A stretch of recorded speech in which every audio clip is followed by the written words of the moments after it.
So yesterday's demo session was it's like make you understand what we are actually gonna cover in this throughout the course and how how we have planned this course, right? I think the same syllabus copy is something which you might be received from your coordinator, right? So it's clearly mentioned in the syllabus that we have a proper 60 days plan where we have divided into five different phases, right? We'll be starting from the basics and we'll be making you to land up into the advanced, right? So it's all about like making you guys to land into the penetration testing job, right? For that, we have created the proper path plan. And if you guys can able to follow the same thing, yeah, of course, uh, you can directly start applying for the penetration testing jobs and you can start working in the penetration testing domain, right? Okay, so today's session is like I can maybe take some very very basics. Okay, so like first let's start with understanding the term called hacking, right? Of course, when you do penetration testing, it's a authorized hacking. I mean, we take the permissions from the asset owner or the company or from the client, and we perform the hacking in a very controlled manner without creating any kind of a harm to their assets. That's what the penetration testing it's basically a simulated attack to evaluate the security posture of the targeted devices. Right. Of course, it's also part of the hacking only, right? To become a penetration tester, first you have to know how hacking works. Okay, what is hacking, and what are the different types of you know hackers are there, right? So I'll give you some basic knowledge today. Uh, okay. So when I say what is hacking, it's basically a process of exploiting the weaknesses or vulnerabilities in the computer systems, networks, or devices to gain the unauthorized access, right? When I say hacking, hacking is basically a process of gaining the unauthorized access of the system, network, or any other devices, right? What hackers do, they do the same thing, right?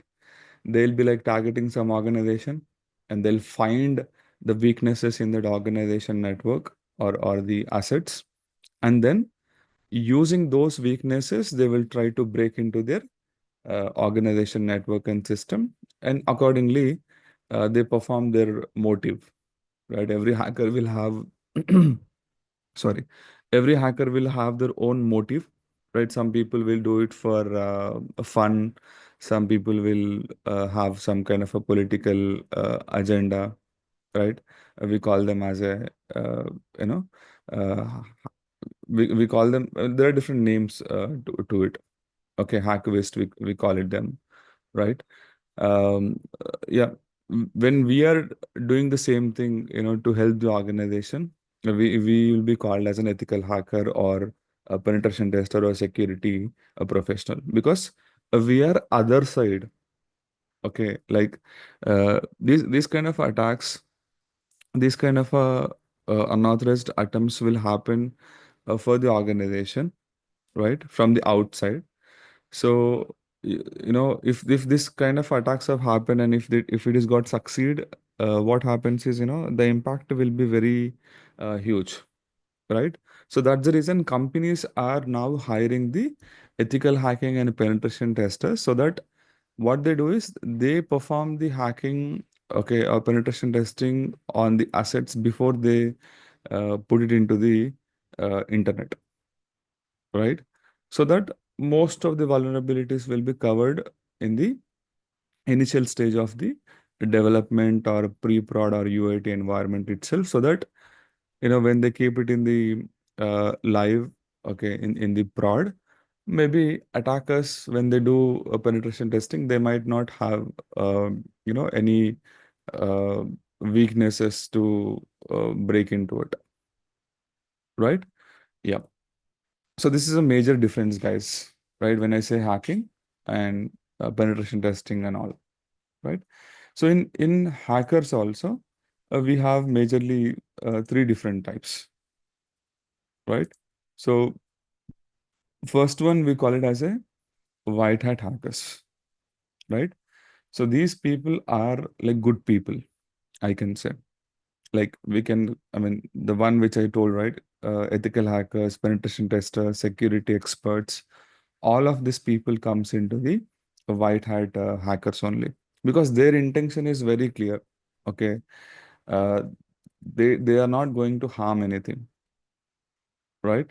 They are the one who help the organizations to identify the loopholes, like vulnerabilities, and fix them before some malicious hackers exploit it or take the advantage of it. And these people will have their legal boundaries and they need to follow the code of ethics, right? I mean, let's say when you identify a flaw, you need to report it, right? So this is what the white hat people will do it, and that's the reason companies will also hire the people like ethical hackers and penetration testers. And then we have the black hat hackers. These people are like completely opposite. Okay, so these people have a bad intention. They break into the systems illegally with malicious intent.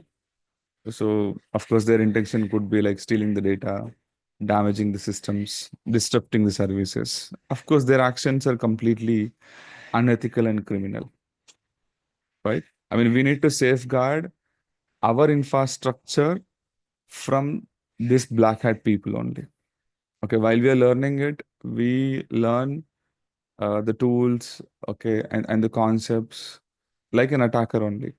But while we're applying it, okay, we make sure that we help the organizations to fix the things before this kind of a bad people exploits it.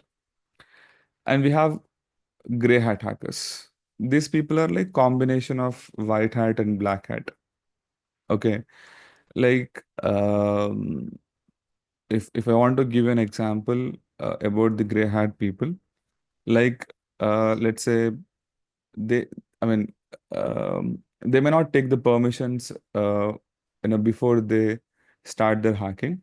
But after identifying some critical vulnerabilities in it, maybe if they are reporting the same thing, right? These people are called as the gray hat people because when you say penetration testing, ethical hacking, this is all happens by properly taking the permissions from the asset owner. Okay, uh, right? But here, gray hat people, they are just starting randomly, right? Performing the attack on the so and so target without taking the permissions. Even they don't have the malicious intent, but they are not taking the proper permissions before they are doing it. So I am concluding them as a gray hat people, right? These individuals may break into the systems without permissions, but do not have malicious intent. They might inform the organization of the vulnerabilities, but they still break the laws while doing so. Okay. And we have other different types of people also, but majorly, most of the people will fall into these three categories: white, black, and gray. Okay. So, as I said, every hacker, why they will hack it? Okay. So, they have their own motives, right? I mean, with the motive only, they will start attacking on the uh, organization, correct? Everyone will have a different types of motive. Okay, so these all the various types of motives I can say, right? Some people will do it for a financial gain. Some people will have political or social activism. We call them as an activist, right? And some people maybe take the advantage of uh, I mean, some people like wanted to maybe take the reveal of the competitors. Okay, we call them as corporate espionage. Some people will just do it for personal gain, revenge, even for the national security also, you know. So they have their different motives, by having these motives, only they will start the hacking, right? So every hack will have a motive behind it. Okay, that is something we need to understand it. And now let's come to ethical hacking. Okay, we know that hacking is a process of gaining the unauthorized access of the system. Correct. And what is ethical hacking? Right. See, in the name itself, it is there. Ethical, right? Ethical hacking means we are like taking a proper permissions. Okay, we are good people. When I say ethical, we follow the uh, we follow the exact rule of an engagement, right? So we are different from this black hat people and gray hat people. When we say ethical hacking, we have a good intention, right? So before we even start, any kind of assessment like penetration testing assessment or security, evaluation, we take the permissions, right? Then only we'll start evaluating the security posture of the assets. So ethical hacking is a practice of legally testing the security of the systems, networks, and the applications to find and fix the vulnerabilities before someone exploits them. Right? It's completely a simulated cyber attack which happens in a very controlled manner to discover the security gaps before malicious hackers can exploit them. They work with the organization to improve the security posture of the network or a system. Right? They follow the security best practices. Got it. You got the difference, right? What is the difference between the ethical hacking and what is the difference between the normal, hacking and different types? Any questions?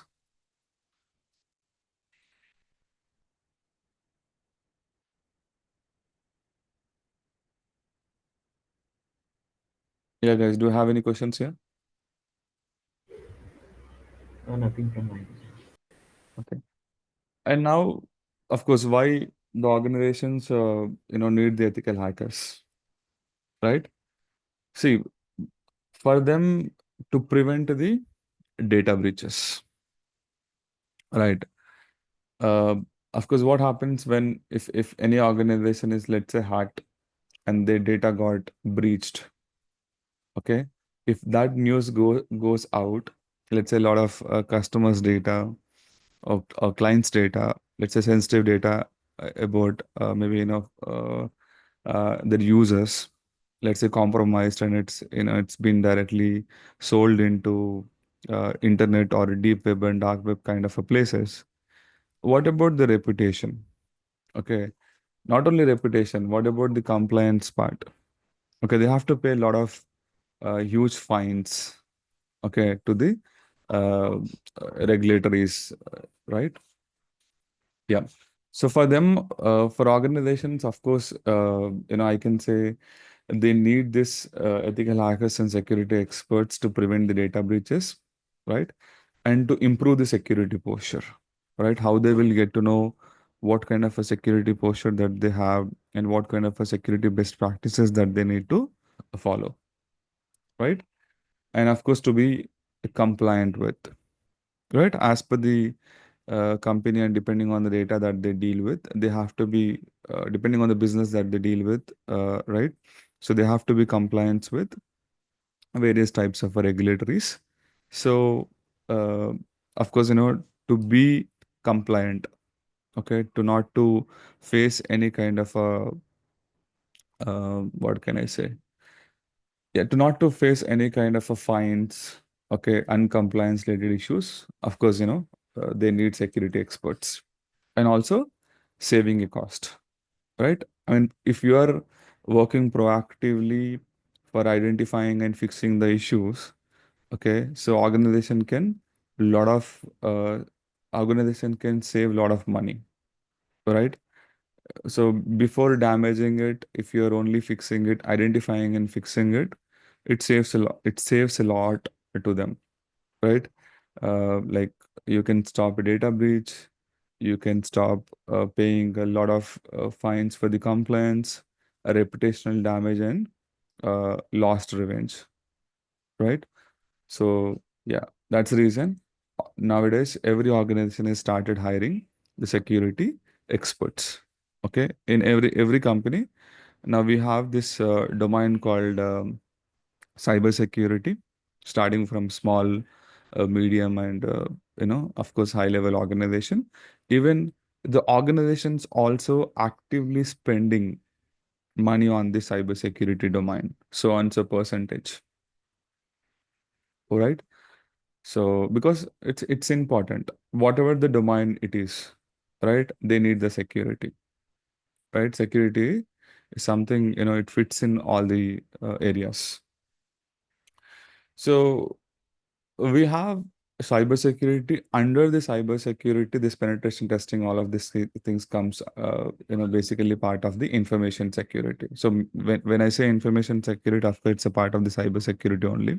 See, when I say cybersecurity, it's a very broad term. Like in cybersecurity, what happens is securing all the assets which are connected to internet from the various types of attacks, right? But when I say information security, in the name itself, it is there, right? Securing the information. So when you know how the information will be, okay, we know it, right? The information will be in three different stages, right? One is in store, when you're saving it somewhere like in the database or in your system. And when you're accessing it, it will be in transmit. And when you're using it, it will be in RAM or CPU, right? It is in three different stages. Okay, use, uh, transit, store. So our responsibility when you're working as an information security person is to protect the data, okay, which is there in three different stages, okay, by using the security best practices, okay, and we have to provide them the confidentiality, integrity, and availability of the data, which means that no unauthorized people should I mean should have an access, should not have an access to modify, and should not have an access to delete it, right? So we have to make sure that the data is basically secure, okay, wherever it is. Okay, understand, this is what the information security is. Clear?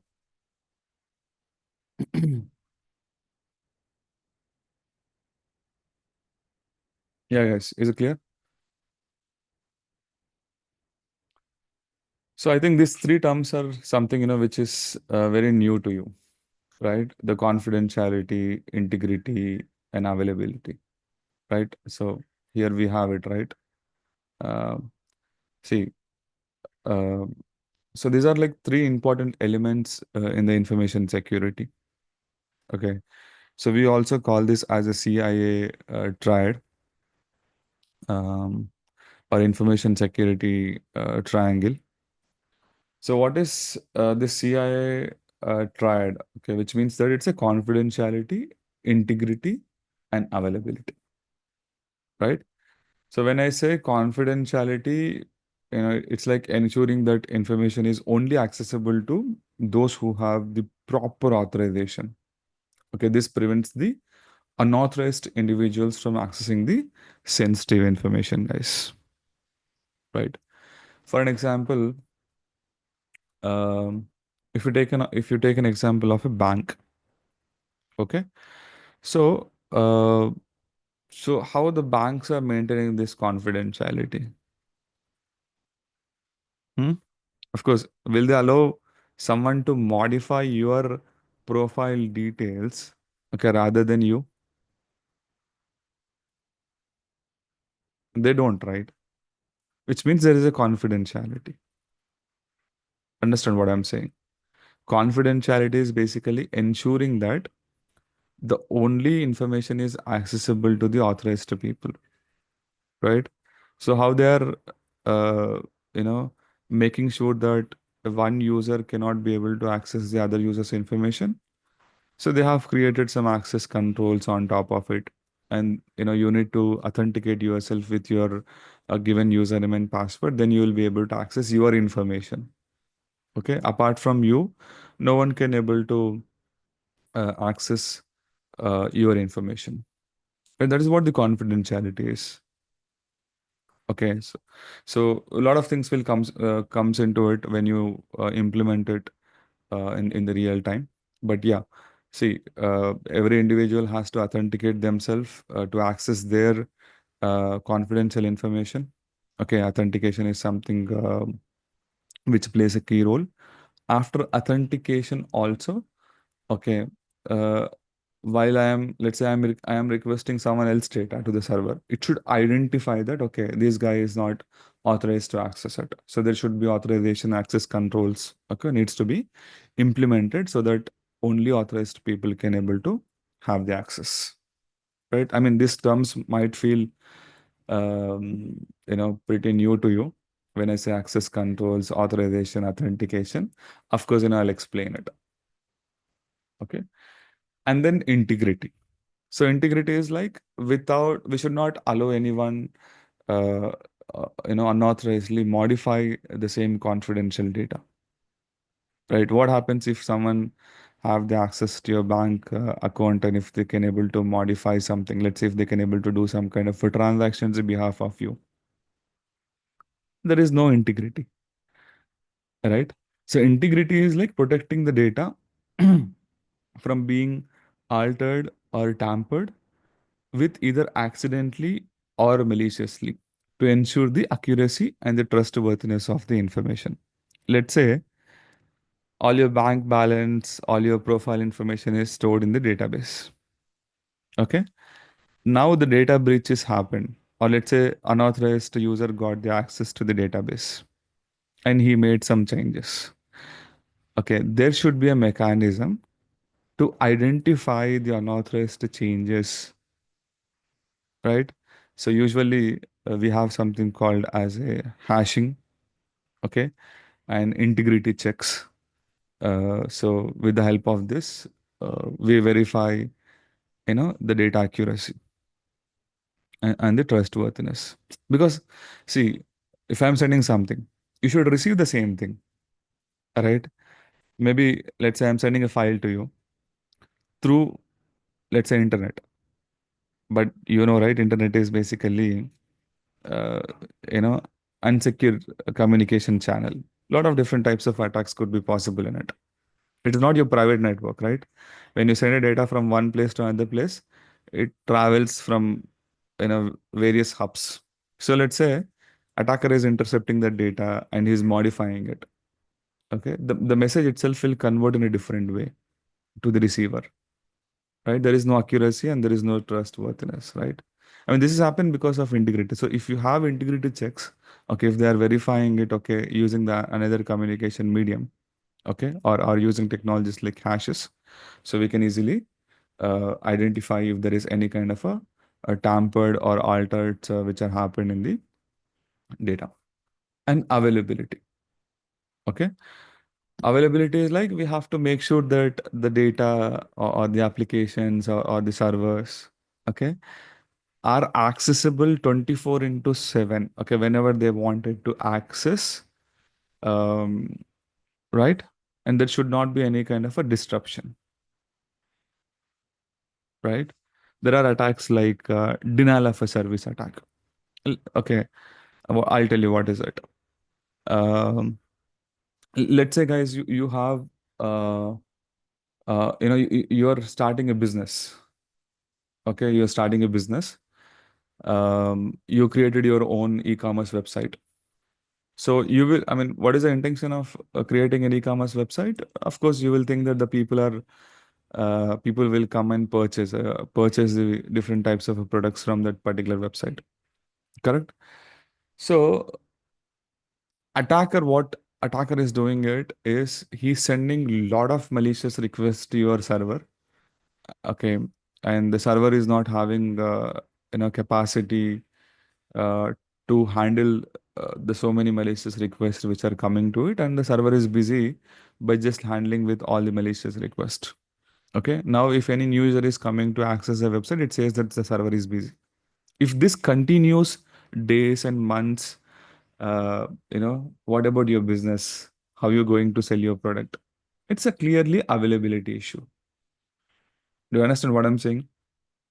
Okay, the website should be available, 24 into 7 to all the authorized people, right? Or else this, I mean, the impact is basically downtime. Okay, you'll not be able to run your business, right? So we have to make sure that availability is also something which we are taking care, right? So these are all the very, very important three key concepts in the information security: confidentiality, integrity, and availability. Okay. Any questions, guys, here? Of course, I have explained it in theoretical only, but yeah, when we this is like, I can say, creating a foundation to you, right? So when we are actually exploiting some issues, okay, working on some vulnerabilities and payloads, you will understand. Clear? Yeah, guys. Is it clear? Okay. And what kind of a skills are required to get into this domain, right? So I think we have covered this in our plan, right? I have explained to you in the last time only,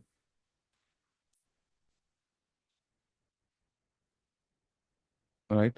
So, we'll be starting with the basics of networking, teaching you how to handle the Linux and creating a lab and all, right?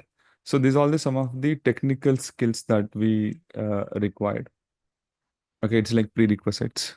Of course, we are covering these prerequisites as a part of this course, right? We are not asking you to go and do some self-study, but here and there, of course, um, it's required, so you have to do it when you're in information security. So yeah, we'll start with, okay, these are some of technical skills. Anyway, these technical skills are something, which we are covering it, right? So networking fundamentals, giving the knowledge on operating systems, and creating the virtualization on our local to play with the virtual systems, right? So apart from the technical skills, even you need a non-technical skills as well. Okay. So we can also call this as soft skills, right? So when I say non-technical skills, you should have a solving skills, right? So always security is something, it's a challenging. New things will come up. Okay. You should not give up. You have to try in different ways, you have to think out of the box. You need to think differently to solve the issues. And attention to details. Okay. Careful evaluation of logs, systems, and the protocols for anomaly detections, right? I mean, to identify the attacks, we need detailed attention, right? That's what the second point is covering. And the communication, right? So you identified issue, you are very technically strong, but how do you communicate to the stakeholders, right? You have to clearly document it by explaining all your security risk and the recommendation so that they can follow it, right? I mean, you don't need very posh communication skills. If you have a basic communication skill through which you can able to communicate with the colleagues, managers, and clients, that's enough, right? Because we are into technical and continuous learning. So, we have to keep on updating ourselves when the security trends are moving, okay, with the new attacks and all, and analytical thinking, right? And the teamwork, right? So sometimes, okay, especially when you're working in SOC and incident handling or vulnerability assessment in a whole security, right? You need to communicate with various departments. Okay, you cannot do your work without communicating with these people. So yeah, you should have um, that mentality to work as a team, right? By coordinating with all of the various teams to helping the organization to reduce the risk, right? So these are some of the prerequisites. Um, and lab setup part, okay, I'm just directly jumping into the lab setup part. So, so here we are actually creating the local labs, guys, in our Windows system itself. On top of the Windows system, we are creating a virtualization layer with the help of the tool called VirtualBox. Inside that, we'll be installing at least 2 to 3 machines. One is the Linux operating system, Kali Linux operating system, which is for penetration testing.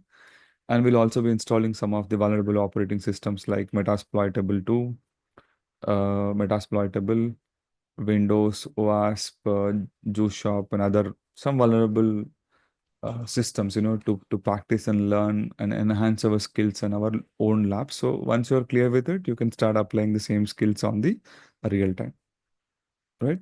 And when it comes to system configuration, guys, as we are doing it locally, if you can, if you have, I think i5, i7 processor with 8 to 16 GB RAM, running Windows as a local host would be good. Even if someone has a Mac, that is fine. There are ways to create the same setup. I can guide you.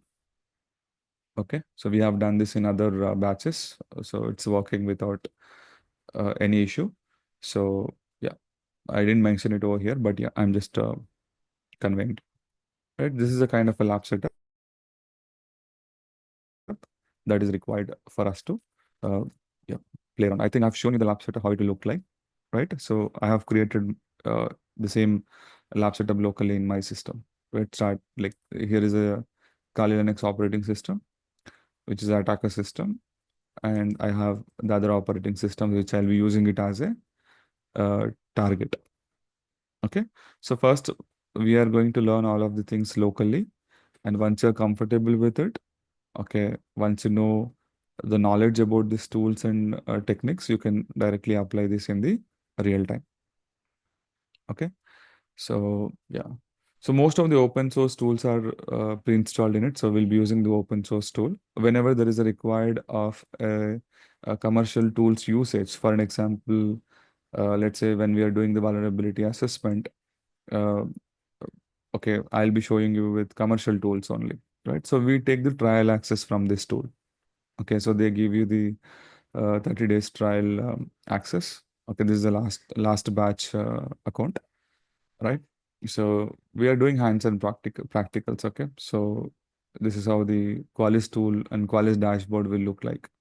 Okay, so they have deployed the agents and they have performed the scans on their infrastructure. They identify a lot of issues over here, and they are now started working on fixing it. Okay, it's like I'll help you to identify the issues with the help of the manual techniques and also with the help of the tools. After identifying it, even I can guide you to fix this. Okay, somewhere around it was like 270 kind of a thing. The team, I mean, the last batch people are still working on fixing it. Okay, it's like I think 2 to 3 sessions, which uh, are over. They're still working on fixing it. Right. So whenever there is a need of the commercial tools, so we are going to use the trial version. So you will be using the same thing. Right. This is how we have planned the sessions, guys. Right. So with this, I'll just stop here, guys. I'll take if you have any questions.